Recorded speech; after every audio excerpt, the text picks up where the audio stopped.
नमस्कार। पता है, भारत के नक्शे पर एक ऐसा राज्य है जिसका आकार शायद आपको हैरान कर दे।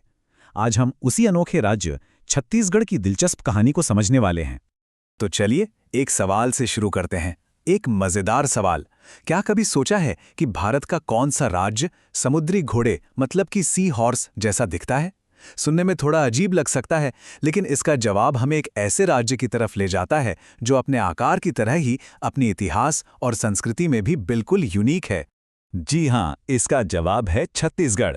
लेकिन इसकी पहचान सिर्फ इस अनोखे आकार तक ही सीमित नहीं है। इसका एक और बहुत मशहूर नाम है भारत का धान का कटोरा, जो बताता है कि यहाँ खेतीबाड़ी कितनी अहम है। तो आखिर ये राज्य बना कैसे? चलिए थोड़ा सा पीछे चलते हैं और देखते हैं कि भारत का ये 26वां राज्य कैसे अस्तित्व में आया और क्या है इसकी कहानी। मजे की बात तो ये है कि छत्तीसगढ़ अकेला नहीं बना था। साल 2000 भारत के लिए एक बहुत ही बड़ा साल था। सिर्फ 15 दिनों के अंदर 3 नए राज्य बने। 1 नवंबर को छत्तीसगढ़, फिर 9 नवंबर को उत्तराखंड और 15 नवंबर को झारखंड। तो छत्तीसगढ़ आया कहाँ से? दरअसल ये अपने बड़े और पुराने मातृ राज्य मध्य प्रदेश से अलग होकर बना। और एक बड़ी मजेदार बात है यहाँ पर, मध्य प्रदेश का गठन भी 1 नवंबर को ही हुआ था, लेकिन साल था 1956। मतलब दोनों का जन्मदिन एक ही दिन है। और हाँ, ये सब कुछ एकदम ऑफिशियल था। इसके लिए भारतीय संसद में मध्य प्रदेश पुनर्गठन अधिनियम 2000 पास किया गया था, जिसने इस नए राज्य को कानूनी तौर पर बनाया। ये सब देश की 9वीं पंचवर्षीय योजना के दौरान हुआ, जो उस वक्त देश के विकास की एक बड़ी प्लानिंग का हिस्सा था। चलिए इतिहास से निकलकर अब जरा नंबर्स की बात करते हैं। किसी भी जगह को समझने के लिए उसका साइज और आबादी जानना बहुत जरूरी होता है ना? तो देखते हैं आंकड़ों में छत्तीसगढ़ कहाँ खड़ा है। तो सबसे पहले बात करते हैं इसके एरिया की। छत्तीसगढ़ का एरिया है 1,35,191 वर्ग किलोमीटर। ये काफी बड़ा इलाका है। तो ये नंबर अगर हम पूरे देश के हिसाब से देखें तो इसका क्या मतलब है? देखिए, जब ये मध्य प्रदेश से अलग हुआ तो इसने अपने पेरेंट स्टेट का करीब 30% हिस्सा लिया, और आज की तारीख में ये पूरे भारत के कुल क्षेत्रफल का 4% से थोड़ा ज्यादा है।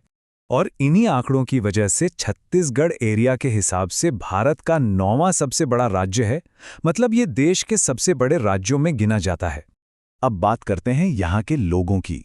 2011 की जनगणना के हिसाब से देखें तो छत्तीसगढ़ की आबादी 2.5 करोड़ से ज़्यादा थी। ये पूरे भारत की आबादी का लगभग 2.11% है। तो कह सकते हैं कि आबादी के मामले में ये एक मीडियम साइज का राज्य है। तो अब जब हमें इसके साइज का अंदाजा हो गया है, तो चलिए इसकी पहचान की और गहरी परतों को खोलते हैं। छत्तीसगढ़ सिर्फ एक राजधानी वाला राज्य नहीं है, और इसके जो उपनाम हैं वो इसकी डाइवर्सिटी को बहुत अच्छे से दिखाते हैं। जानते हैं, छत्तीसगढ़ की सिर्फ एक नहीं बल्कि कई राजधानियां हैं, और हर एक का अपना अलग काम है। नवा रायपुर इसकी एडमिनिस्ट्रेटिव राजधानी है। बिलासपुर जुडिशियल राजधानी है क्योंकि हाईकोर्ट यहीं पे है। और कोरबा को इसकी एनर्जी राजधानी कहते हैं क्योंकि ये राज्य का पावर और कोयला हब है। और सिर्फ राजधानियां ही नहीं, इस राज्य के उपनाम भी बड़े काव्यात्मक हैं। चैतुरगढ़ को इसकी खूबसूरती की वजह से छत्तीसगढ़ का कश्मीर कहा जाता है। मैनपाट की ठंडी हवाओं की वजह से वो छत्तीसगढ़ का शिमला है। और खरौद अपनी धार्मिक अहमियत के लिए छत्तीसगढ़ का काशी कहलाता है। यहाँ तक कि यहाँ के वाटरफॉल्स चित्रकूट को भारत का न्यागरा और बस्तर को सालवनों का द्वीप कहा जाता है। और जैसा हर राज्य का होता है, छत्तीसगढ़ की भी अपनी एक अलग पहचान है जो इसके स्टेट सिंबल्स में झलकती है। यहाँ का राज्य पशु है जंगली जल भैंसा, और राज्य पक्षी है खूबसूरत पहाड़ी मैना। ये दोनों ही इस इलाके की रिच बायोडाइवर्सिटी को दिखाते हैं। अब देखिए, कोई भी नया राज्य बनता है तो उसकी कहानी उन लोगों के बिना अधूरी होती है जिन्होंने इसकी शुरुआत की। तो चलिए एक नज़र उन लोगों और संस्थानों पर डालते हैं जो छत्तीसगढ़ के इतिहास में पहले थे। तो जब ये राज्य बना तो सबसे पहले इसे संभाला किसने? पहले राज्यपाल थे दिनेश नंदन सहाय, और पहले मुख्यमंत्री बने अजीत जोगी। इन्हीं दोनों ने इस नए राज्य की नींव रखी और इसके भविष्य का रास्ता तय किया। लेकिन एक दिलचस्प बात यह है कि इस इलाके की जो इंटेलेक्चुअल और कल्चरल नींव है ना, वो राज्य बनने से बहुत पहले ही रख दी गई थी। यहाँ का पहला अखबार छत्तीसगढ़ मित्र सन 1900 में ही शुरू हो गया था। पहला कॉलेज 1938 में खुला, और पहली यूनिवर्सिटी इंदिरा कला संगीत विश्वविद्यालय 1956 में बनी। ये दिखाता है कि यहाँ कला और शिक्षा को हमेशा से कितनी अहमियत दी गई है। और उस पहले अखबार के पीछे एक बहुत बड़ा नाम था, माधवराव सप्रे। वो छत्तीसगढ़ मित्र के संस्थापक थे और आज भी उन्हें छत्तीसगढ़ में पत्रकारिता का जनक कहा जाता है। तो हमने देखा कि कैसे एक समुद्री घोड़े के आकार का ये इलाका एक पूरे राज्य में तब्दील हो गया। इसका अपना इतिहास है, अपनी संस्कृति है और पहला होने की एक मजबूत विरासत भी।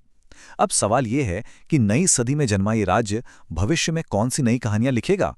ये देखना वाकई दिलचस्प होगा।